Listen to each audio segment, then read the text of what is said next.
What's up, guys? How you doing? Happy New Year! I know it's crazy, right? It's been a while we recorded anything for you guys. We've been busy with work and personal stuff, so we've not been able to record any video for you guys for 2025. But I'm here to, make the first video for you, and hopefully you guys will enjoy it and learn something from it. So, I have some topics, but the topic I want to talk about right now, just me. Well, sorry, my my guy is not here today. It's just gonna be me. So yeah. So the topic for today is like we're gonna put what the dealership says your credit score is and what Credit Karma tells you, right? Um, so let's get right into it.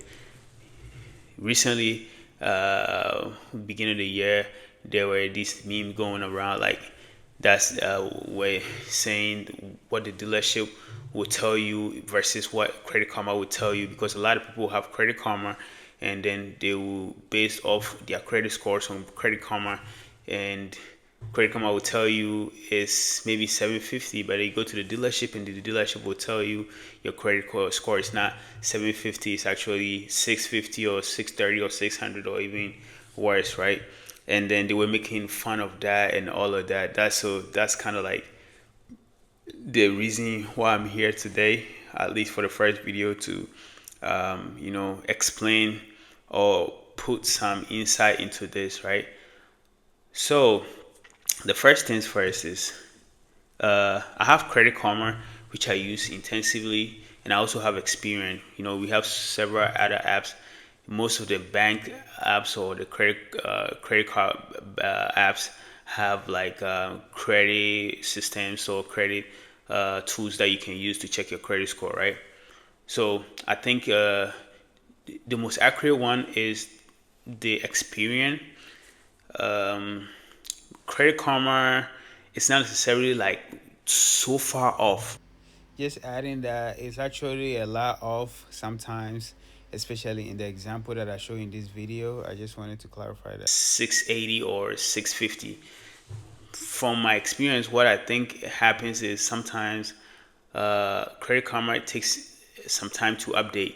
So they may update, maybe you may have paid off a loan and things like that. It may take long for them to update it, or before they update, like they will update the Credit Karma late. So that's some of the discrepancies or some of the reasons why we see that, and probably some other external factors.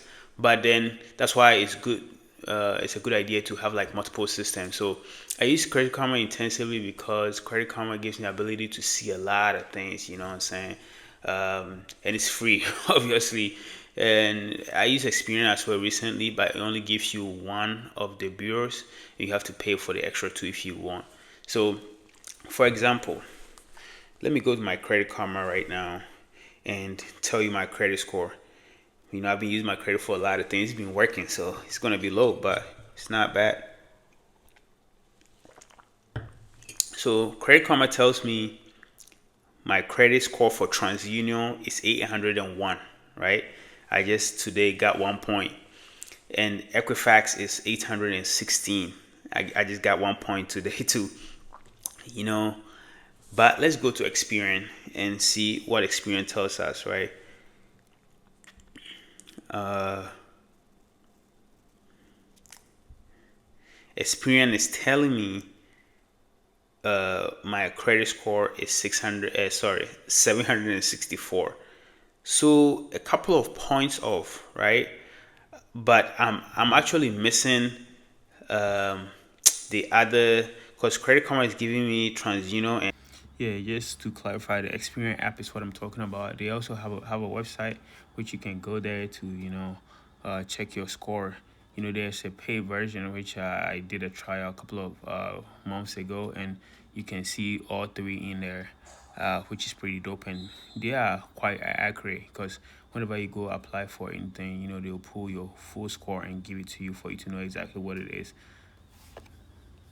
And also, obviously, you can go to creditreport.com or something like that to have your annual credit um, report for free every year.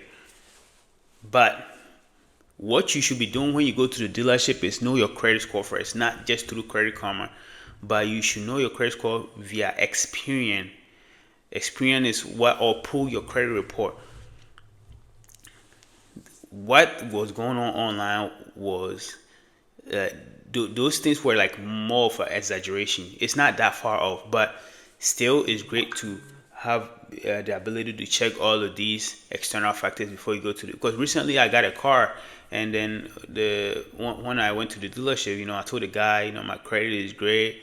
I mean the 6, 7, 80s and things like that. And the guy was like, he was cool, he was calm, like he was willing to work with me. But when I told him my credit score was like 780, I don't think he believed it that much, because I looked at Experian and then Credit Karma, but then I'll believe Experian more because I was closer to 780 ish, 60 ish, and he was like, I don't know, but we are going to check when the results come back from the credit report, because they are going to run your credit report. But what you should do before you go to the dealership, we have a video concerning that, is you have to first go to your bank, and uh, any credit union that can help you, at least run it through 2 or 3 different banks if you have them, and then get a quote from them and get an interest rate from them before you go to the dealership. Because the dealership, because they are working with the banks and things like that, sometimes they may add a couple of points to your interest rate that you get from them anyways. So once you go to the banks and they give you, let's say, 5%, if the dealership say they will give you 6%, you can say, oh, you guys can match. If you guys don't match it, I'll go with the bank, right? So like incentivize yourself through that way. But he was like blah blah blah blah, but he pulled the credit score, and he came back, and it was actually higher than I told him that it would be, because I think it came back like 790-ish or 785, something like that, but it was definitely more than I even told him at the time. So it's very important for you to make sure that you are checking your scores, not just via Credit Karma, because it's not very accurate, but it's also not like entirely wrong. But then everything else on there is accurate. They are just reported late. Like if you have a loan, if you have collections and things like that, all of those things are still gonna be there accurately. You just It's not gonna report as early as you would want sometimes, which is the bummer. But apart from that, it's definitely necessarily like off, like people say. But whether it's true or not, whatever you do, don't let the dealership tell you your credit score. Because if you don't know your credit score and go to the dealership, what's gonna happen is you're gonna tell you, because you probably already know your credit sucked. They're gonna say, man, your credit is not as good. But we got some for you. We work around and we able to pull some strings for you. And by the time you realize, even they have run your credit through like 3 to 5, sometimes 7 banks, just to get you a deal that's appealing to you.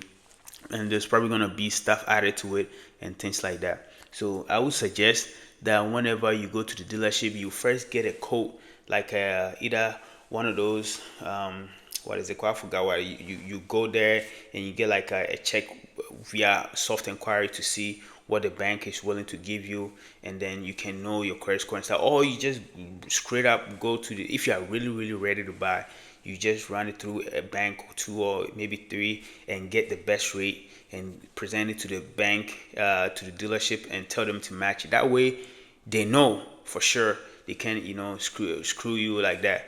So you just don't want to go, no matter how good your credit is. If you go in there and uh you know you are your credit is good, they can still lowball you, right?